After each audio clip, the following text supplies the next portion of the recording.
Glória a Deus. Estou feliz por estarmos aqui nessa noite. Estou feliz por esses jovens que são aí líderes à frente da igreja, que têm demonstrado assim um compromisso muito grande em conduzir o trabalho, a missão que foi confiada em suas mãos e fizeram isso com maestria, com excelência nessa noite. Parabéns ao Ministério de Louvor, ao Rodrigo e todos que conduziram aí o culto até agora. Para nós é sempre uma alegria podermos receber aqui visitantes, e a gente gosta de citar o nome dos nossos visitantes, para que a igreja toda possa conhecer quem nos visita, e assim nós possamos saudar a você que está nos visitando nessa noite. Então eu gostaria, sem constrangimento, que no momento que eu citar o seu nome, você fique em pé por alguns instantes, para que nós possamos saudar você e conhecer você que está nos visitando nesta noite. Então nós temos aqui o Alex, Daisy, Eulalia, Paulo,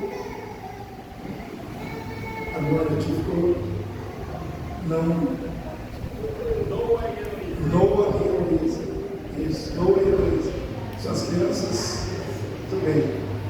Tainá e Cleide, Cléia, Valdemir e Ed. Muito bem. Vamos saudar os irmãos? Sejam bem-vindos em nome do Senhor Jesus, e que as bênçãos de Deus recaiam sobre vocês. Amém? Podem se assentar, fiquem à vontade, sintam-se num ambiente de harmonia, num ambiente de adoração a Deus. Hoje é ceia, e a palavra que eu quero compartilhar com a igreja é uma palavra assim, bastante teológica. Eu peço que você preste atenção, senão você pode não entender. Eu quero que você abra a sua Bíblia em Romanos, capítulo 3.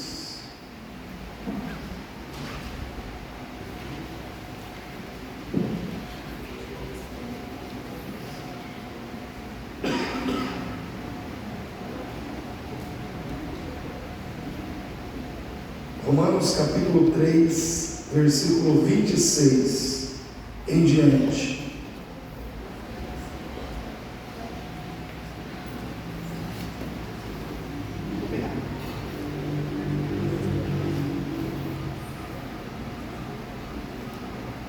Romanos 3, 26. Quem achou diz amém? Amém. Então eu vou estar lendo, os irmãos, por favor, acompanhem aí com as suas Bíblias abertas a leitura da palavra. Diz assim: para a demonstração da sua justiça neste tempo presente, para que ele seja justo e justificador daquele que tem fé em Jesus. Onde está logo a vanglória? É excluída. Por qual lei? Das obras? Não, mas pela lei da fé. Concluímos, pois, que o homem é justificado pela fé sem as obras da lei. É porventura Deus somente dos judeus? Não é também dos gentios? Também dos gentios, certamente. Visto que Deus é um só, que justifica pela fé a circuncisão e por meio da fé a incircuncisão. Anulamos, pois, a lei pela fé? De maneira nenhuma. Antes estabelecemos a lei. Que diremos, pois, ter alcançado Abraão, nosso pai segundo a carne? Porque se Abraão foi justificado pelas obras, tem que se gloriar, mas não diante de Deus. Pois que diz a Escritura: creu Abraão em Deus, e isto lhe foi imputado como justiça. Amém? Queridos, vamos falar um pouco aqui sobre justiça, fé, graça. Hoje é ceia, nós vamos pensar aqui em Jesus, mas eu quero que você entre comigo nesse texto. E a primeira verdade que eu quero comentar aqui nessa noite, dentro dessa palavra, é que nosso Deus Ele não é apenas justo, Ele é perfeitamente justo. Eu digo até mais, Ele não é só perfeitamente justo, Ele é a fonte de toda a justiça. Porque tudo foi criado por Ele, tudo reside nele, toda virtude, todo dom, todo conhecimento relacionado ao bem é proveniente de uma pessoa, Deus. Então, quando nós falamos de Deus como um ser justo, nós temos que entender que Ele é a personificação da própria justiça. E porque Deus é justo e perfeitamente justo, nós podemos entender que Ele nunca erra no seu julgamento. Deus nunca erra quando Ele julga a vida do ser humano no seu contexto moral, no seu contexto ético, espiritual. Ou seja, tudo está debaixo de um alinhamento determinado pela visão estabelecida sobre a justiça de Deus.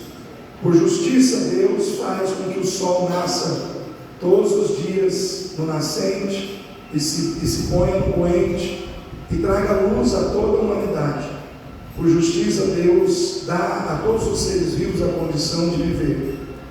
Porque Deus, Ele controla todas as coisas, o movimento da terra, Ele controla a distância do sol da terra, Ele mantém tudo alinhado, porque Ele governa não somente o planeta Terra, Deus governa todo o cosmos, Deus governa todo o universo.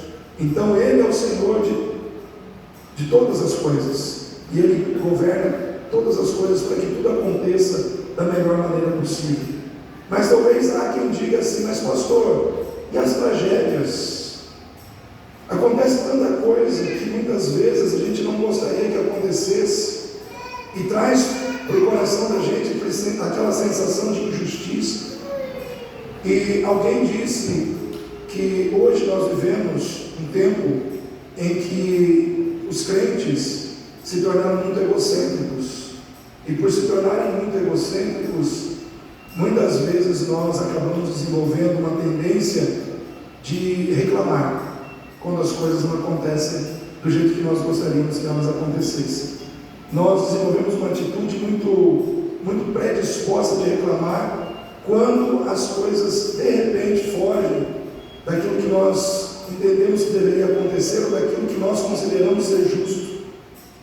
E aí nós começamos a julgar e a nos sentir injustiçados.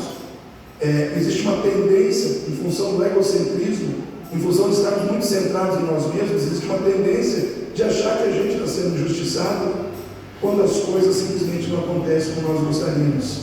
A gente acha que a gente é vítima da injustiça do nosso cônjuge, que a gente é vítima da injustiça do nosso patrão, que a gente é vítima da injustiça das pessoas que nos cercam, e muitas vezes que a gente é até vítima da injustiça de Deus.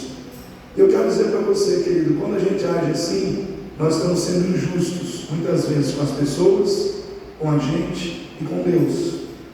E Deus, Ele permite muitas vezes as tragédias acontecerem exatamente porque Ele é justo. Porque é necessário que a justiça de Deus, ela exista junto com, ou ela coexista juntamente com a responsabilidade humana. Ou seja, quando o homem erra, ele precisa colher as consequências dos seus erros. E isso é justo. Porque nós precisamos entender quão dolorido é, ou quão ruim é, quando nós fazemos coisas que não devemos fazer. Se uma pessoa bebe, enche a cara de cachaça, pega um carro e sai 200 km por hora numa rua e atropela outras pessoas, a culpa é de Deus? Deus foi justo porque deixou pessoas morrerem por alguém que alcoolizado pegou o volante de um carro e saiu na rua e atropelou outras pessoas? Não. Mas muitas vezes as pessoas se sentem tentadas a jogar essa conta no colo de Deus. E Deus não é injusto, Deus é perfeitamente justo. Mas entrando nesse texto, eu quero fazer algumas perguntas. Como eu disse, a pregação é teológica, eu vou fazer algumas perguntas. Primeira pergunta: nós podemos ter esperança no agir abençoador de Deus sobre as nossas vidas quando a justiça de Deus nos reprova? Uma pergunta que eu quero que você pense. eu e você podemos ter esperança do agir abençoador de Deus sobre as nossas vidas quando a justiça de Deus nos reprova?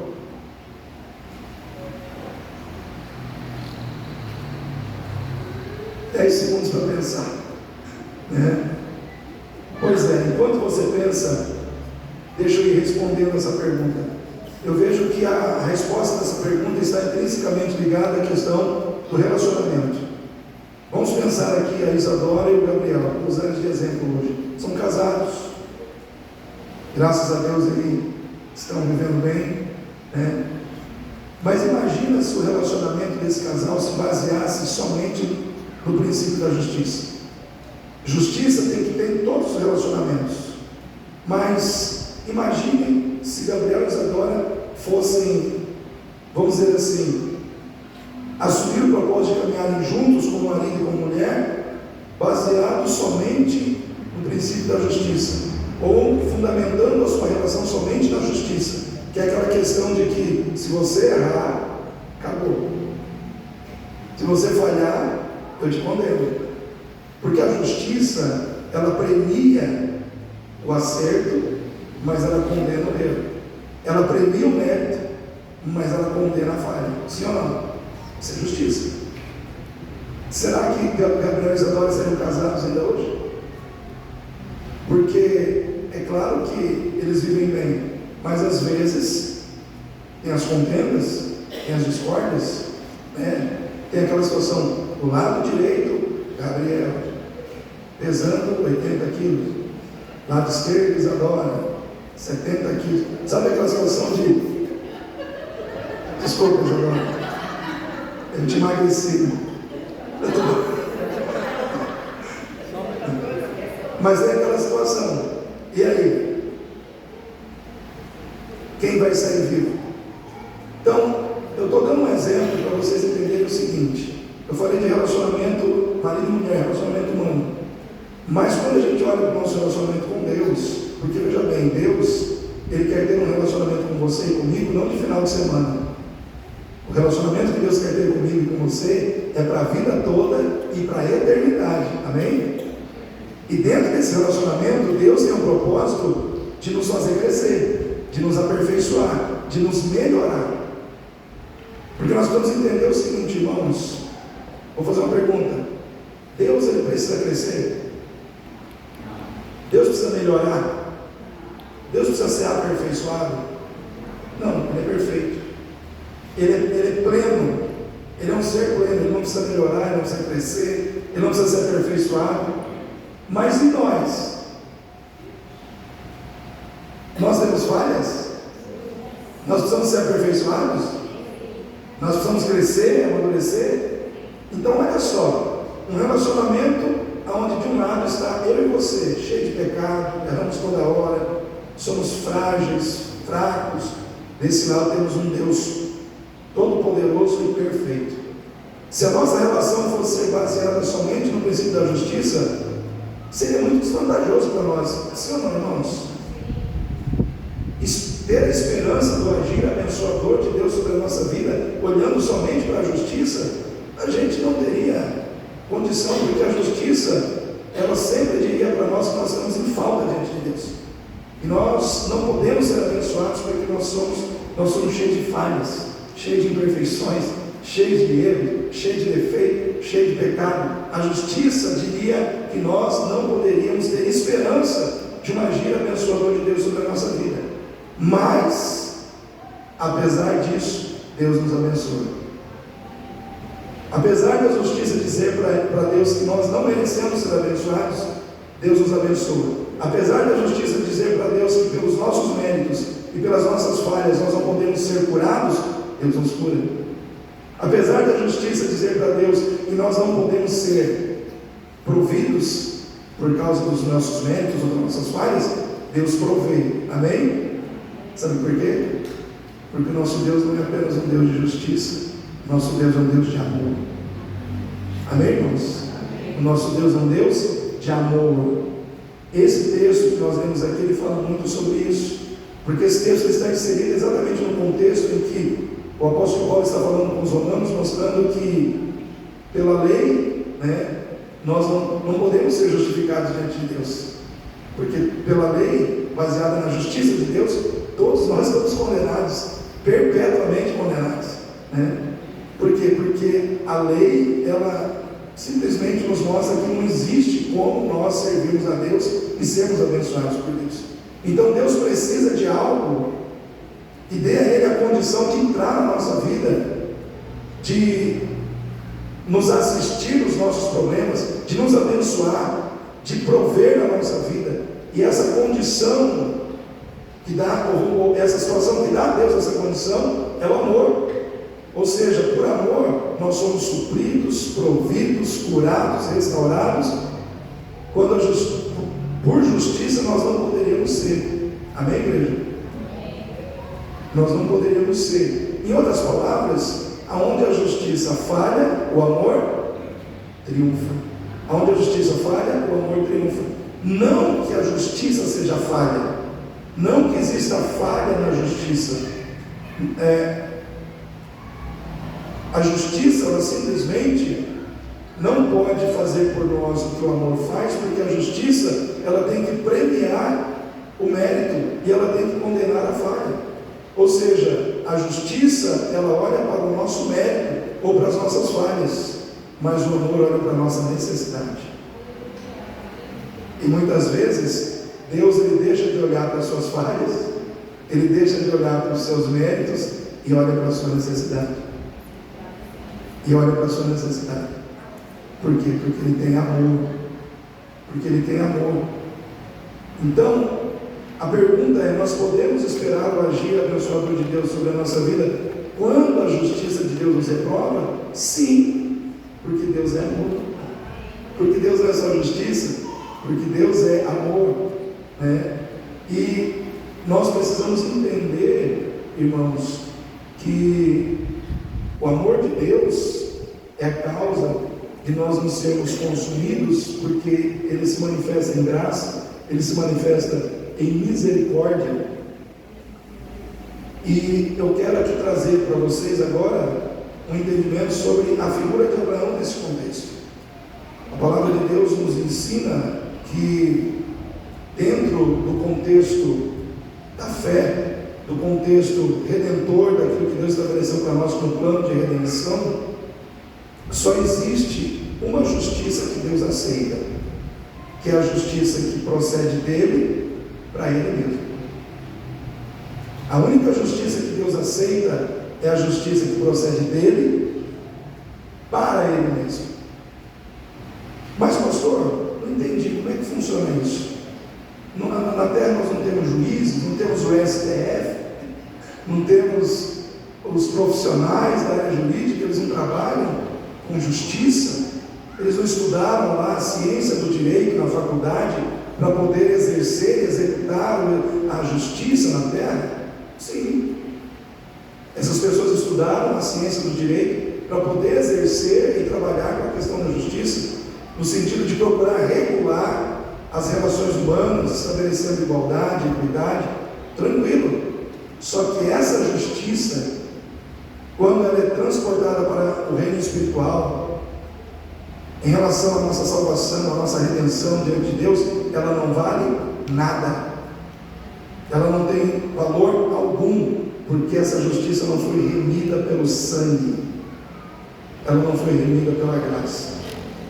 O que nós precisamos entender, irmãos, é que a esperança que está sobre nós de sermos abençoados por Deus quando a justiça de Deus nos condena ou nos reprova, reside no fato de que existe uma interligação entre a nossa fé e o amor de Deus, que é colocado acima da justiça. Existe uma interligação da nossa fé com o amor de Deus, que é colocado acima da justiça. Se você for lá no Velho Testamento e você observar a relação que Deus construiu com Abraão, você vai ver que essa relação construída com Deus, entre Deus e Abraão, ela foi construída na capacidade que Abraão tinha de crer em Deus. Porque, irmãos, Abraão é considerado o pai da justiça ou o pai da fé? Pai da fé. O justo viverá da justiça ou o justo viverá da fé? A fé. E nós temos que entender o seguinte, que justiça na época de Abraão era algo muito indefinido. Porque quando é que a justiça de Deus começou a ser revelada de forma muito detalhada diante vamos dizer assim, dos olhos humanos? Foi com a lei de Moisés. Quando Moisés vem, ele traz a lei. Ali na lei Deus revela toda a sua justiça de maneira detalhada. Mas e na época de Abraão? Como era na época de Abraão? Na época de Abraão, presta atenção, como diz a palavra, ele é teológica, se você não pegar, você perde o fio da meada. Na época de Abraão, existia um senso de justiça baseado na fé.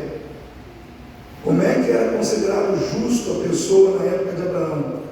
Ele era considerado justo pela capacidade dele rejeitar os deuses e colocar a sua fé no único Deus.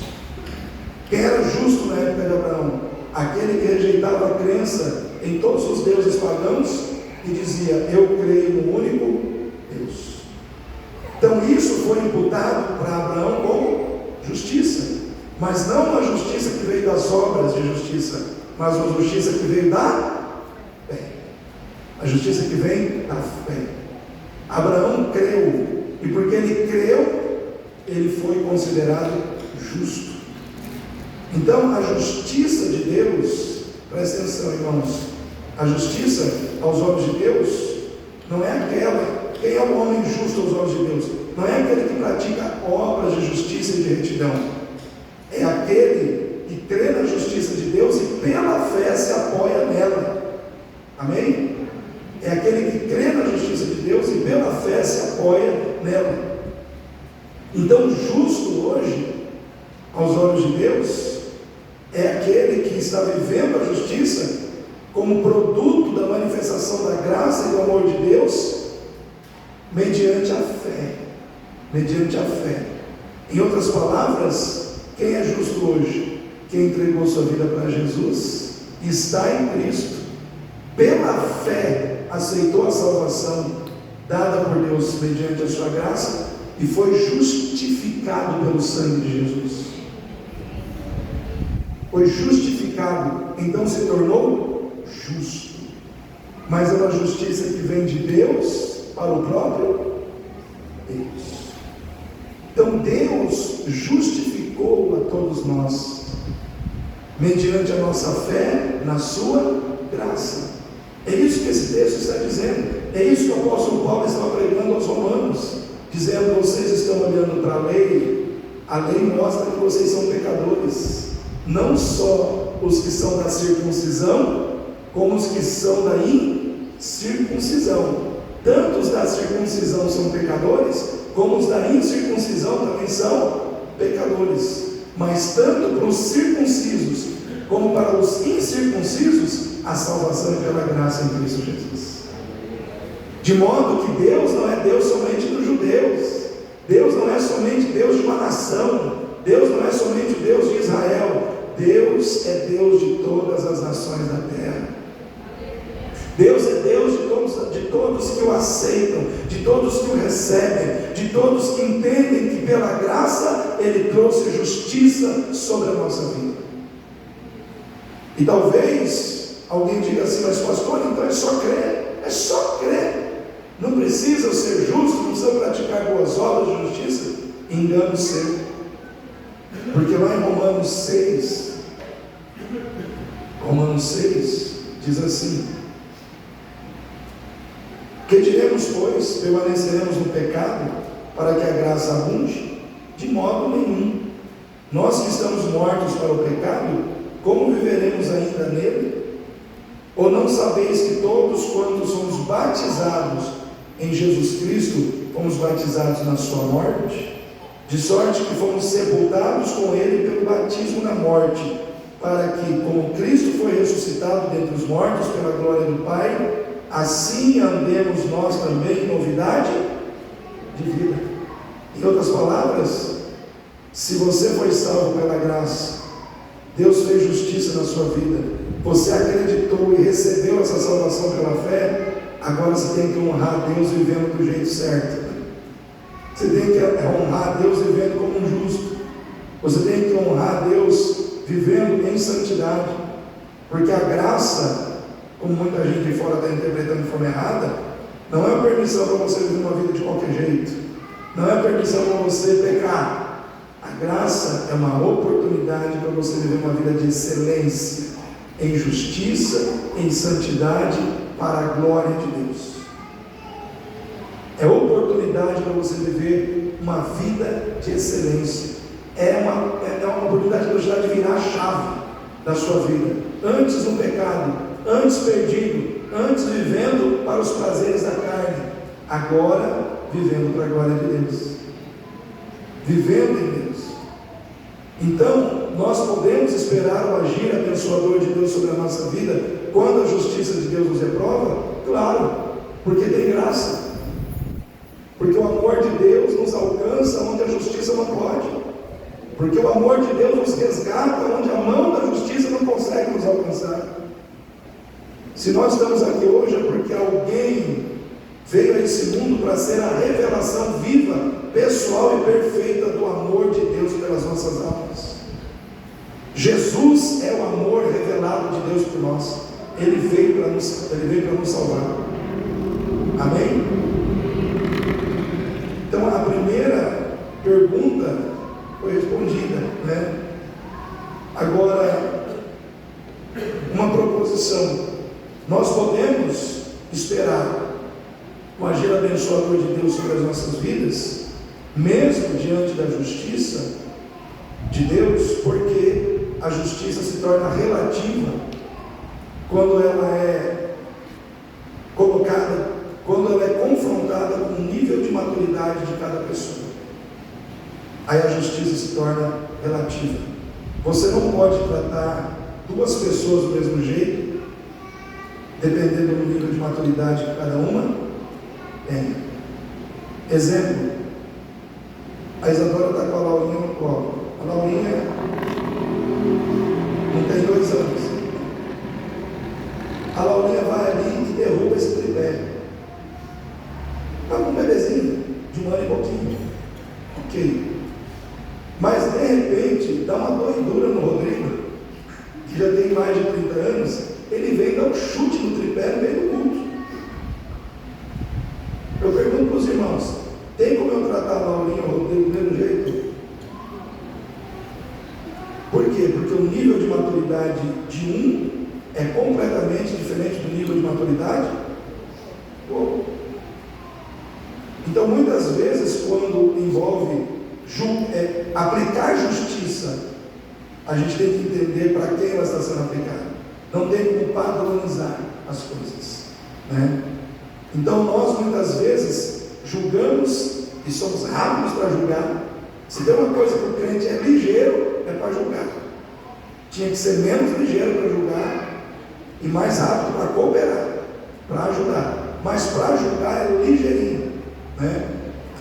Mas eu vou dar aqui alguns exemplos bíblicos para os irmãos. Quantos lembram aqui da mulher cananeia? Uma mulher cananeia, Cirofenícia, que tinha uma filha endemoniada e ela foi atrás de Jesus. Quantos lembram desse episódio? O que é um cananeu? Um cananeu, uma cananeia, naquela época, era uma pessoa pagã que adorava Baal, adorava ídolos, adorava deuses falsos. Aí aquela mulher, ela estava com a filha endemoniada, o Baal não dava jeito nenhum. Não tinha Baal que resolvesse a situação da filha dela. Mas ela ouviu falar que tinha um Jesus que era poderoso, que não tinha demônio que ficava em pé diante dele. E ela falou: eu vou buscar esse Jesus aí. Só que olha só, ela pegou esse vestido como se fosse uma mulher judia. Eu fui estudar esse texto, irmãos, por isso eu estou dizendo isso com segurança. Porque eu queria saber porque Jesus chamou indiretamente a mulher de cachorrinho, né? Então eu fui pesquisar esse texto. Eu descobri que a mulher, ela se vestiu de judia. E ela usou um termo, Jesus filho de Davi, que só os judeus usam. Os pagãos não usam esse tipo de linguagem, nem usam esse termo. Então ela quis se passar por quem ela não era. Só que quem vai enganar Jesus, irmãos? Tem jeito de enganar Jesus, irmão? Aí a mulher foi lá vestida de judia, falando como judia, ó, filho de Davi, tal, me ajuda. Só que Jesus falou, eu vim para as ovelhas perdidas da casa de Israel. Ou seja, Jesus confrontou aquela mulher com a situação de falsidade que ela estava vivendo, querendo se passar por que ela não era.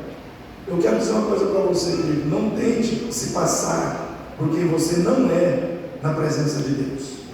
Com Deus tem que ter transparência. Senhor, eu sou essa pessoa, eu sou desse jeito, eu não estou aqui fingindo nada, sou desse jeitinho aqui, me ajuda. Aí o Senhor não vai te confrontar. Aí a mulher continuou fingindo, e Jesus falou: não é lícito lançar o pão dos filhos aos cachorrinhos. Nesse momento ela tira a vestimenta. Aí ela diz: tudo bem, vou me revelar que eu sou. Realmente eu sou uma gentia, né? Mas os cachorrinhos também comem das migalhas que caem da mesa dos seus donos. Eu pergunto, irmãos, olha só, analisa comigo: uma pessoa que adora Baal, uma pessoa que está mentindo, uma pessoa por justiça. Vamos analisar por justiça.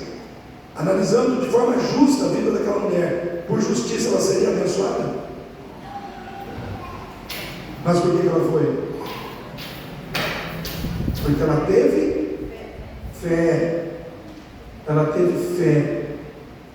E pela sua fé, Jesus olhou para a fé dela, e pela fé dela, o Senhor agiu na vida dela, com todos os defeitos que ela tinha. Por quê? Porque nunca foi por justiça, sempre foi por amor. Nunca foi por justiça, sempre foi por amor, sempre foi por graça. E ali nós vemos então uma mulher que tinha tudo para não ser abençoada, e sai de lá abençoada. Por quê? Porque teve fé em Jesus. Só que a gente pega, por exemplo, o apóstolo Paulo. O homem era tão cheio do Espírito Santo que as pessoas tocavam nos aventais dele e elas saíam curadas. Ele era um homem que pregou, abriu muitas igrejas, fez muita diferença no reino de Deus. E ele orou ao Senhor porque ele tinha um espinho na carne. Ele orou quantas vezes? 3 vezes. E ele foi? Não foi. Ele não foi curado. A mulher cananeia foi curada, mas o apóstolo Paulo não foi curado. E a justiça? Onde está a justiça aí?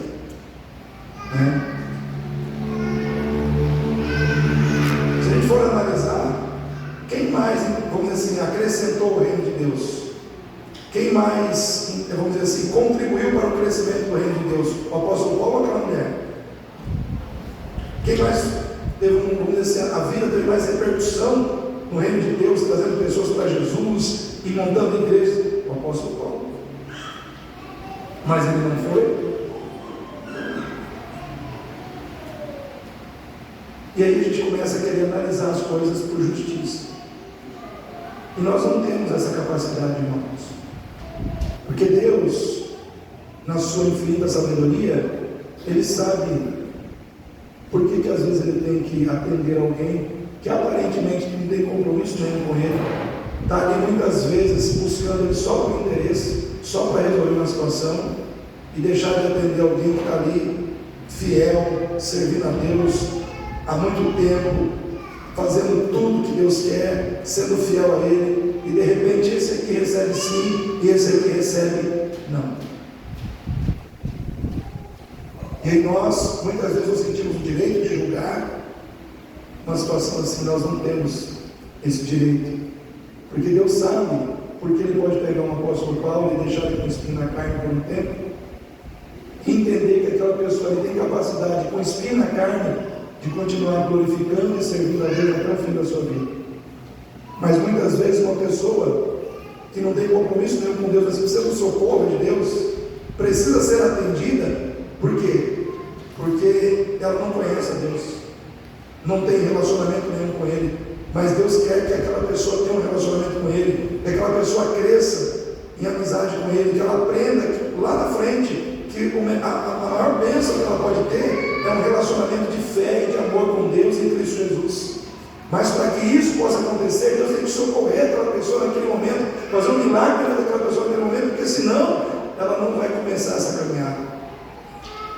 Então muitas vezes nós temos que parar para pensar sobre isso, porque às vezes dentro das igrejas tem gente assim: puxa, eu faço isso, eu faço aquilo outro, puxa, Deus abençoou fulano, Deus não está vendo o meu lado. E a pessoa que às vezes age assim, ela não percebe que ela está buscando ser abençoada com base na justiça, no mérito.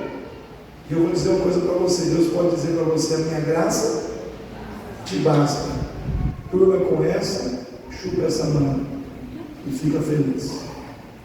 Deus pode dizer isso para você, entende? Porque nós temos que entender, irmãos, que cabe a nós pedir, mas não cabe a nós determinar. Cabe a nós expor, mas quem decide é o Senhor. E nós muitas vezes precisamos entender que a justiça de Deus se torna relativa de acordo com a maturidade de cada um. A maturidade do apóstolo Paulo, comparada com aquela mulher cananeia, era muito maior, sim, irmãos. Quem tem mais maturidade, às vezes, vai ter que esperar mais. Ai, pastor, então eu não quero ser maduro. Irmão. Não, vamos ser maduros. Vamos passar pelo processo. Vamos crescer. Se tiver que esperar mais, a gente espera. Mas Deus tem algo tremendo nas nossas vidas, amém? Existem pessoas com quem Deus quer contar. E você que tem crescido mais, que tem amadurecido mais, entenda, Deus conta mais com você. E Deus espera mais de você. Porque a quem mais é dado, mais será requerido. Então quem recebe muito, prepare-se para dar muito. Deus, eu quero muito dinheiro, amém? Prepare-se para ser alguém que vai entregar muito dinheiro na obra de Deus. Irmãos, eu vim para cá, antes de eu vir para cá, o pastor Rodrigo Petrelli, que é missionário lá em, eu acho que é Moçambique, ele passou para mim uma foto de um pastor. Eles estavam lá no meio do nada, ele lá de terno. Quantos irmãos viram essa? Aquilo lá do pastor Rodrigo Petrelli passou para mim. Eles estão lá, irmãos, no deserto, não tem parede nenhuma. Está lá, ele treina pastores. O ministério do pastor Rodrigo hoje é formar pastores locais, né? E aquele que estava lá, com certeza era um dos pastores que ele formou. E a igreja reunida lá no templo, mas todos ali felizes adorando a Deus. E ainda escrevi lá, né, que muitas vezes a dificuldade não é o desconforto nem as dificuldades externas, mas é um coração distante de Deus. Eu não sabia que ia chegar aqui e ia ter que enfrentar algumas dificuldades externas, né? Mas, irmãos, a nossa dificuldade, porque caiu uma luz, caiu uma fase, deu um problema de energia, irmãos, isso não é nada. Isso não é nada comparado àquele povo que está lá na África, no meio do mato, né? A gente está no céu aqui e nós não podemos reclamar. Mas às vezes a gente se acha no direito, né? Por justiça. Não, a gente não tem que exigir nada por justiça, irmãos. Se a gente for analisar por justiça, Deus não tem obrigação nenhuma de atender uma oração nossa. Mas Ele atende porque Ele nos ama. Ele atende porque Ele tem graça. Porque Ele tem misericórdia da sua vida. Tem misericórdia da sua casa. Ele tem misericórdia de nós, irmãos. Por isso Ele nos ouve. Por isso Ele diz sim para nós. Quando a justiça está dizendo para Ele, diz não, diz não, diz não. Mas a graça diz não, diz sim. E naquele momento você tem que agradecer por você ter um Deus gracioso, misericordioso. Amém? Irmãos, outra situação. Existem recompensas debaixo da graça em relação à justiça? Sim. Pergunta: existem crentes convertidos a Jesus que andam na carne? Sim ou não, irmãos? Sim, a Bíblia diz que tem. Existem crentes convertidos a Jesus Cristo que andam no Espírito? Tem também. Então é o seguinte, se você vai lá em Gálatas, por exemplo, 6, 7, 8, vamos lá.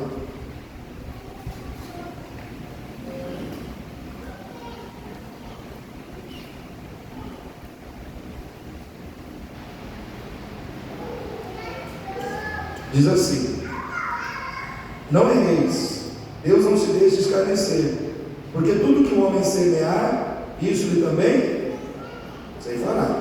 Porque o que semeia na sua carne, olha só, da carne vai colher o quê? Corrupção. Mas o que semeia no Espírito, do Espírito ceifará a vida eterna. Então, veja bem, o crente que é convertido, conhece a Deus, mas anda na carne, ou estou convertido, aceitei Deus, mas estou andando na carne, o que você vai colher?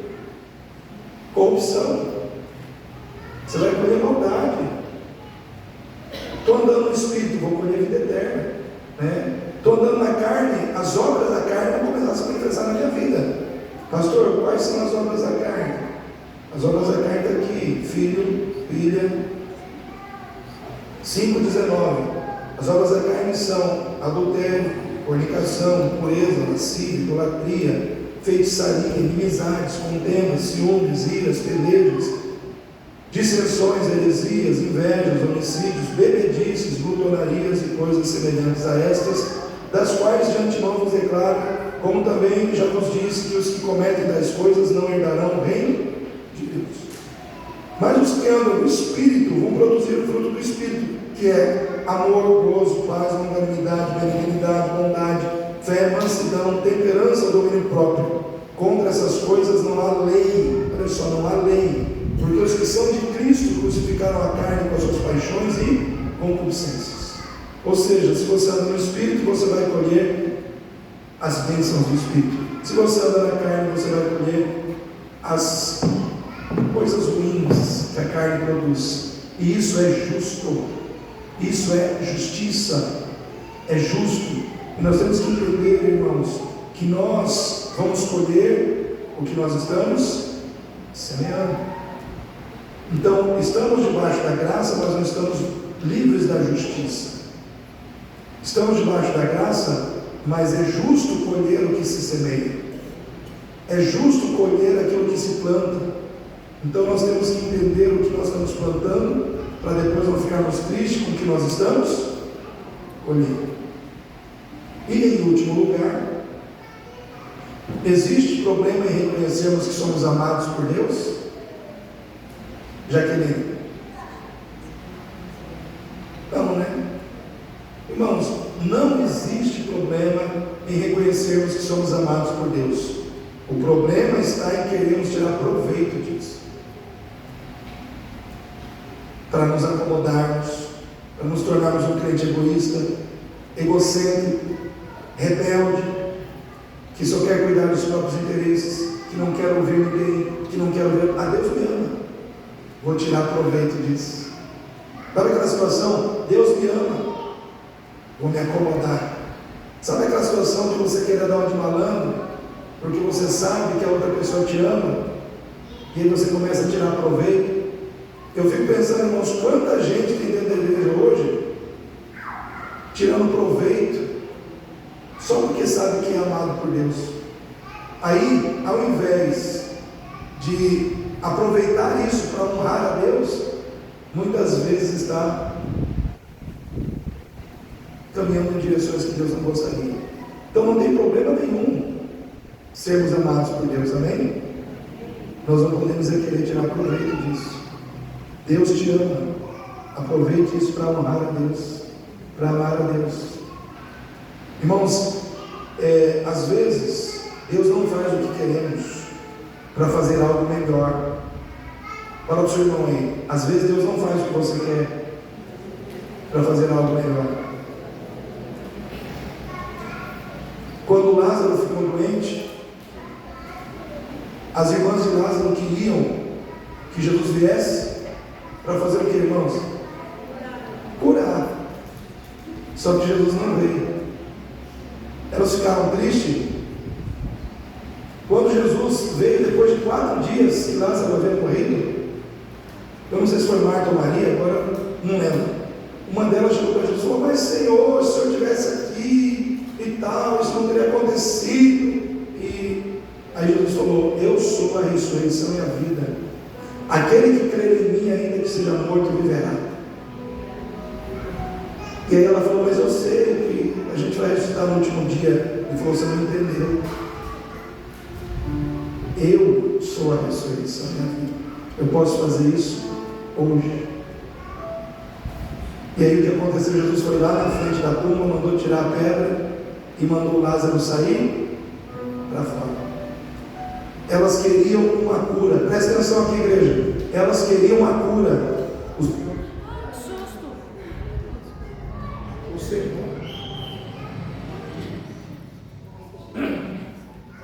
Eu vou tentar aqui terminar. Elas queriam uma cura.